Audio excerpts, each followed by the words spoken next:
chance. Jamie, he did say to us, Mo Salah, I know you weren't here at that time, he did say to us, this is my last season at Liverpool. He said, I haven't heard from the club. Well, there is a positive out today.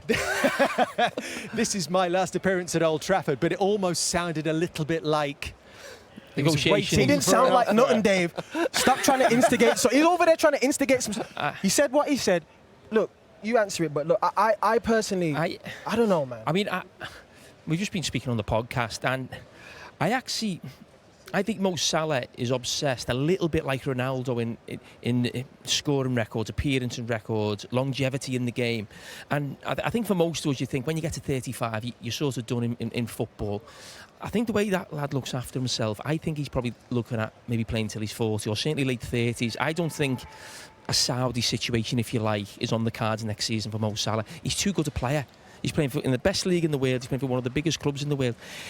And I think whether it's this season or another 2 seasons down the line, he's alongside Kenny Dalglish and Steven Gerrard in terms of the top players to ever play for Liverpool, and possibly one of the best wingers, if not the best wide player we've seen in this league. He hasn't got the medals that maybe some other players have got in that role. So do you fight to keep him? Of course you fight to keep him. So do you throw the money at him? Well, it's not about throwing the money at him. When you get a new contract, it's not about what you've done in the past, it's what you're going to do in the future. And more often than not, for most players, when you get into your mid-30s, you can't do what you've done before. He might be different. Now, that's what I think the argument will be. Of course, Liverpool want to keep him and Virgil van Dijk, but it will probably be about wages. Are they still on the same wage that they're at? Because in the next 2 or 3 years, we'll be the same player. So that's the debate that we'll be having. But I'll be very surprised if Mo Salah isn't playing for Liverpool next season, because I think he'll want to blitz every record in the club's history. You agree? I mean, I do. I feel. So why are you having a go at me for? Because I feel he wants to. You were saying he said he wants to leave, and I'm saying I don't believe. That's not what I said. You said that it's his last game at Manchester United. That's what he said. Yeah, but what I'm saying is I don't believe that in his mind he wants to leave the club. I don't believe that. I believe he's saying, look, show me the money, baby. That's what I think he said. That's what I think he said. Yeah, but he will have great options, won't he? He will have options he will have, and that would be tempting for him. Well, you say that, Roy, and I agree with you on a free transfer. Who wouldn't want Mo Salah?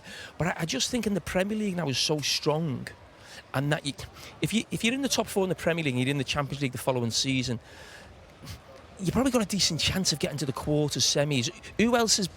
We always say Real Madrid or Barcelona. Barcelona are not the force that they've been. They've got huge financial problems. Real Madrid, we know, are a level above anyone.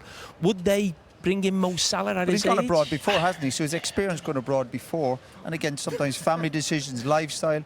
Listen, whatever we say, whether we like it or not, the money does come into it. And he's certainly getting offered more money than maybe what Liverpool could afford to give him. So all that has to go in the mix.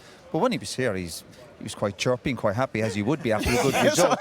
And it just come the end of the season, but he fancies just a new challenge, Jamie. That's all it is. Of course, leaving Liverpool would be difficult for him, no doubt about it.